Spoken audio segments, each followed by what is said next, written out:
Welcome back here once again, everyone.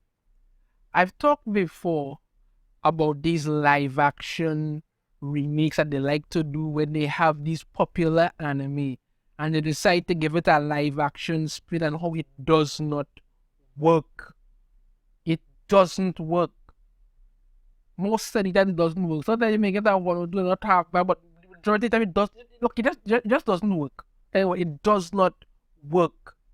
They keep doing it over and over, and it's not panning out. They had the Resident Evil series that Netflix did the other day. It was so bad. The country that it came from mocked it. What else they had? Death Note. That wasn't done well at all. They even planning now to do a One Piece live action. I've heard people say that the images that they're seeing for that, they don't like it at all. They're also planning a My Hero Academia live action movie. What makes you think that's a good idea? But one of the worst that they did was Cowboy Bebop. I watched 2 episodes and I was like, oh God, no, this is absolute and utter nonsense. I'm out. That was it for me. I was done. I was gone. Nothing else whatsoever. I was just out of it. I realized the crap that they were doing and I said, I'm not going to have any part of this nonsense. Bye. Now, when I did my I did a video saying why did I stop watching it? I thought it was terrible. All this. Somebody said to me that how could I say it wasn't good if I didn't watch it out? I just tried to be difficult. Okay, you're entitled to your opinion, and I respect your opinion on that. Okay, all right. But just so we're clear, I'm not the only person who thought it was garbage.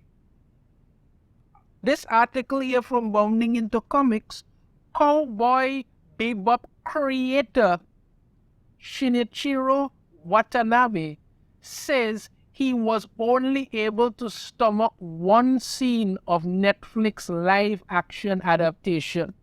It was so bad. He could have only stomached one scene before he pretty much tossed his lunch. That was it. That's it. Let's get into the article here. It seems that it wasn't just fans, who were unhappy with Netflix's absolute mishandling of the beloved space western series, as original Cowboy Bebop anime creator Shinichiro Watanabe has admitted that he couldn't bring himself to suffer through more than one scene of the streaming service's live action abomination. Yeah, they had no business doing this. None. Absolutely not. Cowboy Bebop was Cowboy Bebop. Yes, I said before, I didn't really dig the way that it ended, but it was the whole thing was actually really fun. You came in and changed a bunch of things that had no business being changed, all because you wanted to wave your inclusivity and representation, crap flags, and just make us seem that was basically unwatchable. That's what it was. The veteran anime director shared his opinion on the widely panned, cancelled 3 weeks after its premiere adaptation during a recent career retrospective interview given to Forbes' Ollie Bader, Following brief look back at his past portfolio, including such works as Blue Comet SPT, Lanza, Gundam 0083, and of course Cowboy Bebop, Watanabe was asked for his thoughts on Netflix Cowboy Bebop, to which he revealed that he was, to say the least, not a fan. For the new Netflix live action adaptation, they sent me a video to review and check, recalled Watanabe. It started with a scene in a casino, which made it very tough for me to continue. Yeah, that was a pretty cringe-worthy scene. I stopped there and so only saw that opening scene, he confessed. It was clearly not Cowboy Bebop, and I learned at that point that if I wasn't involved, it would not be Cowboy Bebop. Exactly. I felt that maybe I should have done this, although the value of the original anime is somehow far higher now. Yeah, you see, it helped raise the value of the anime because people know as instead of okay, this live action adaptation thing is crap. Let's check out the anime. But that could also work in the reverse. Because if people don't know about the anime and just go off of what this live action has done, you think to yourself, well, what if this is it? The anime can't be any better, which is terrible because the anime is absolutely fantastic. Not only did Watanabe share his distaste for Netflix adaptation, but he also opened up about his general opposition to the Hollywood machine. Back on the Animatrix, I first got to work with people in Hollywood, said the director, reflecting on his short for the animated The Matrix anthology, Kid Story. Working with those kinds of people is always difficult.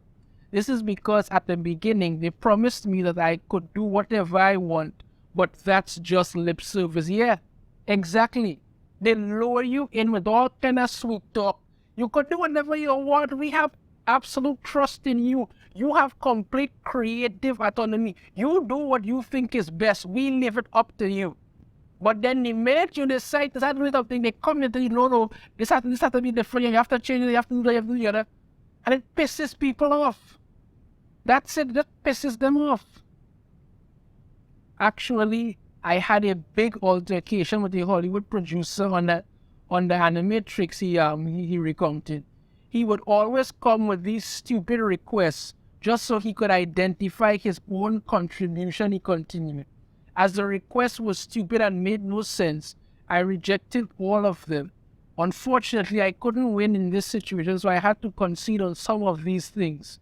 I learned from this bitter experience, though, the director affirmed, for subsequent projects, I became smarter at handling people who wanted to interfere, in that I would send back very small corrections or adjustments just before the deadline. That tended to work. Okay. In Japan, you sometimes get producers that are similar to American ones, Watanabe said. You also sometimes find good producers in America. The original producer on the Animatrix was a really good guy, he noted. He understood my work and didn't give me stupid requests. However, he had to leave due to family issues, but his successor, called Spencer Lamb, was awful. So many requests, he frustratingly stated. Change this, change that, was very frustrating, and if these requests were coming from the Wachowskis, I would at least respect that as they came up with the Matrix.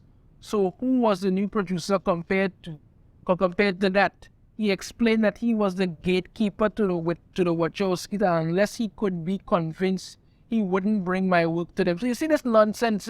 You have this, he's literally letting you know here that it had this person who is basically just a gatekeeper.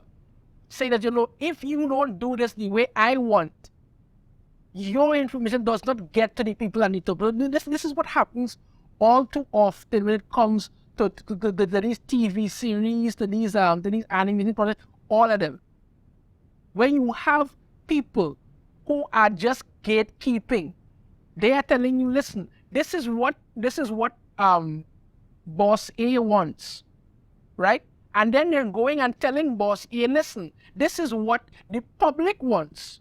So boss A is completely oblivious to what's going on, and these people are allowed to create some of the worst garbage imaginable. And they slap your name on it. And when it goes on there, they make sure that, they get paid, but they don't care about what happens otherwise. In handling this situation, Watanabe said that when I went to Los Angeles for the recording sessions, I told the team that if I saw that producer, I would just punch him in the face. The producer ended up not coming to the recordings, which is unheard of. Of course, Watanabe is far from the first Japanese creator to express massive disappointment at the West's handling of their creations. Most notable among such creations is the original Dragon Ball mangaka Akira Toriyama. After witnessing the James Wong disaster that was Dragon Ball Evolution, well, that was beyond awful. felt the need to produce Dragon Ball Super in order to undo the damage the live action outing did to his legacy. Yeah. I mean, Dragon Ball Evolution was so terrible. It hard to even put into words how awful it was. But at least Akira Toriyama decided, you know what? I'm going to do Dragon Ball Super and tell the kind of stories that I want, tell the kind of stories that people enjoy. Because regardless of what people may say about how this about Goku, that about Goku, people still check it out because they enjoy it. They enjoy it. That's it. But this is what they do. So just to recap very briefly here. I am not the only person who thought that, Netflix bastardization of Cowboy Bebop was some of the worst nonsense they could have ever done. Even the creator calls it garbage and couldn't stomach. And he actually has revealed what has happened, how some of these Japanese creators and things have problems working with members of the industry in the West. So you have these producers who just want it their way. That's it. They gatekeep it and they just didn't do it their way. And he was damn right to get bloody well upset over it. This is not going to. This is not going to. I said he's terrible about it. You see these live action things that they keep doing. It's just going to keep getting worse and worse because you have people who are not fans of these things, who just want any opportunity to get a pulpit to preach their crap about. And that's what you get. This is why these things keep failing.